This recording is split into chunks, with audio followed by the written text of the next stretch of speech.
Well, good morning, students, and greetings from the Alpha Centauri quadrant in a parallel universe, but a room that looks a bit similar to my own office. You get to be creative now with sharing a vision for a dystopian future. And I think what we found last term was that the best dystopian futures say a lot about humanity. And by placing pressure or a threat on what's really important to humanity, we're able to sort of see what the human spirit is capable of. So I'd urge you to think about what you can demonstrate through your video log, through your oral, not just about a dystopian future where things could have gone wrong, but also about what therefore is challenged or threatened in the essential humanity of your speaker. I can immediately think of a film like The Road, also a really good book, which projects a grim future where a father and son are just on the road, bleakly trying to acquire enough provisions to live from day to day, and they're often attacked, and they see some terrible, savage diminishings of what human beings should be, and yet the father um, retains his dignity. A lot of films are set in the near future, and a lot of them find anchor points to technologies that we can see and understand. And you probably recognize these two movies. And the third one you probably recognize, but the fourth one you probably don't.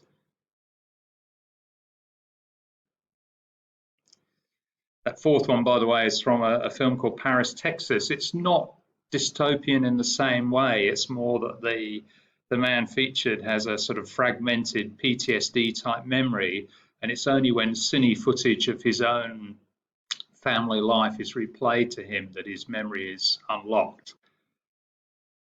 What we're looking for is a kind of a video log, and it's in a way like a diary reaching across time and space, and a wonderful example of that is Anne Frank. But of course, we also saw it with Truman and his sense that he needed to record something of his inner self to an audience beyond his immediate circle. So we can learn from both of those. If you look at my bullet points, you can probably see there's a real sense of occasion here. This could be your last chance to get into the module or the video booth where you can send this message. Part of what you're doing is, of course, telling a story about a future, and we can think of all sorts of ideas about why the world might be falling apart. But try to do that subtly. Of course, that could be one of your purposes in the video booth to sort of explain the circumstances, and that's a common enough plot point at the start of a movie, particularly one set in the future, that something's gone wrong and our protagonists have been cut off.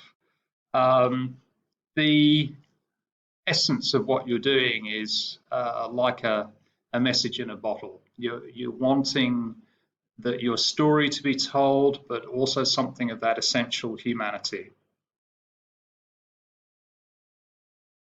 I love this quote by Australian poet Bruce Dorr, and I think that kind of accentuates this idea of a hand and a voice and a heart reaching out across space and time. Consider the task there, what's happened to Earth and on Earth. This is where you can really be creative and create your backstory, but also make sure that there's a deeper purpose regarding what's important to human nature. So it's got a bit of a hybrid form, I guess. Part of it is a monologue, which shows something about the speaking self, which needn't be you, but could have elements of you. And the other part is, of course, a first-person story in which you tell your story, which we hear often enough on interviews when people have had a dramatic experience of some sort. And that's something I think you'll probably quite enjoy, making up how it is that you're astronaut has come to be floating in space or on a far colony. You know, what's he been through? What's he experienced, or she? What's their story? There's some tricks of the trade with communicating your inner self that we touched on last term, and recurring dreams can access a deeper space. Having physical objects that you bring into your presentation, you know, it could be the memory of the 9A, I don't know if you can see that, maybe you can, 9A ping pong ball from your time at college on some different planet, whatever it is, but you can weave in a photo or a memory, and it has that connecting point back to the world that your audience recognizes. There's some fantastic monologues that we can learn from. You probably recognize this photo straight away. And in a monologue, I think it goes beyond telling a story. And this is probably a quality of something that which has literary merit, or merit as a piece of literature. And that's the exploration of themes which probe human nature. In this particular one, from The Shawshank Redemption, I'm sure you can recognize it. Themes like friendship and taking the risk to reach beyond your comfort zone are explored and dramatized. So what would I like you to do? I think it's well worth watching that final monologue from The Shawshank Redemption. There is a spoiler alert there. You know, I can only get to see a film for the first time once. So that's ultimately optional. If this is a film that you're going to watch and enjoy, then perhaps, you know, park that first one. But you could focus more on the second one. Where can you remember a really good monologue in a film? Why is it effective? Why does it, you know, speak beyond its own context in time and space? Now, most of you looked at this letter in class in the final week before we played a bit of classroom cricket. But it's well worth going back to. There's one way of addressing a video log or a monologue is to do it in a deeply personal way, like it's a letter to a particular person. And that's a choice that you're welcome to make, whether you're addressing humanity and any person with a heart in general, or if there's some particular person, like I suppose like Mirth in Interstellar, that you want the video log to get across to.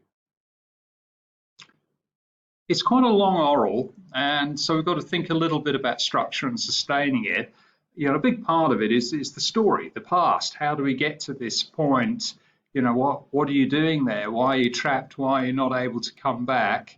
You've got to really think about and create that dystopian context. And I think that'll be where you get the substance of your monologue from.